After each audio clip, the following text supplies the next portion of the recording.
તો અમદાવાદમાં આવકના દાખલા માટે લાંબી કતારો લાગી છે। ધોરણ 10 અને 12ના પરિણામ પછી આવકના દાખલા માટે લાંબી કતારો સરકારી કચેરીએ જોવા મળી।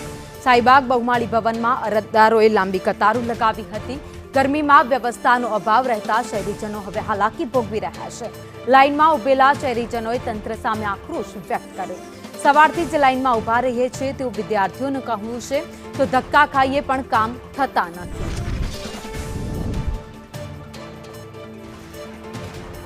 ધોરણ 10 અને 12ના પરિણામ બાદ આવકના દાખલાની અને જાતિ પ્રમાણપત્રના દાખલાને લઈને વહેલી સવારથી જ બહુમાળી ભવન શાહીબાગ ખાતે લોકોની લાંબી કતારો છે તે જોવા મળી રહી છે। પૂરતી વ્યવસ્થા કરવામાં આવે, કારણ કે હાલાકી લોકો છે તે લાઇનમાં ભોગવતા નજરે પડી રહ્યા છે, ત્યારે તમામ લોકોને હાલાકી પડે છે, ત્યારે પૂરતી વ્યવસ્થા કરવામાં આવે તેવું લાઇનમાં ઊભી રહેલા લોકો છે તે કહી રહ્યા છે। મોટી સંખ્યામાં તમામ લોકોનો અહીંયા જમાવડો છે તે લાઇનમાં ઊભેલાનો જોવા મળી રહ્યો છે। બેન, કેટલા વાગ્યાના આવ્યા છો અને પૂરતી વ્યવસ્થા કરવામાં આવે એની માટે શું કહીશો? 10:30 વાગ્યાના અમે અહીંયા છીએ અને કામ જલ્દી થઈ જવું જોઈએ એ જરૂરી છે। હા, ગરમી છે ને ગરમીમાં ઊભા રહેવું અને પૂરતી વ્યવસ્થાનો અભાવ, એના કારણે લોકોએ કેટલું હેરાન થવું પડે છે? એ તો કહી શકે કે કેટલું હેરાન કરવું પડશે। હું સતત 3 દિવસથી આવ્યા કરું છું, પણ આમથી તેમ એવું જ થાય છે। અહીંયાથી મોકલે છે ભીમજીપુરા કે મામલતદાર કચેરી જાઓ, મામલતદાર કચેરી ત્યાં મોકલે છે કે અસરો આવો, એટલે 3 દિવસથી સતત હેરાન થઈ રહ્યો છું હું તો ખરેખરમાં। અને મારે તો એટલે ઓનલાઈન પરીક્ષાનું ફોર્મ ભરવું છે, એટલે મારે અત્યારે દોડવું પડે છે અને ગરમીમાં ઊભું રહેવું પડે છે। શું કરીએ?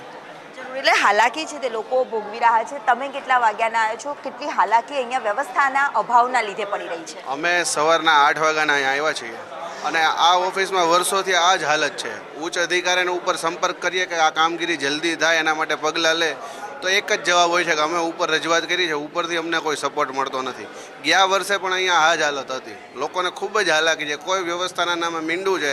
સરકારે ખરેખર દરેક વિભાગને આગામી અઠવાડિયા પછી ચૂંટણી છે એવું સમજીને જ દરેક વિભાગે કામ કરવું જોઈએ। સરકારના દરેક વિભાગમાં ખાલી ચૂંટણી વિભાગે એક જ એક્ટિવ છે, બાકી બધા વિભાગ સૂતા છે।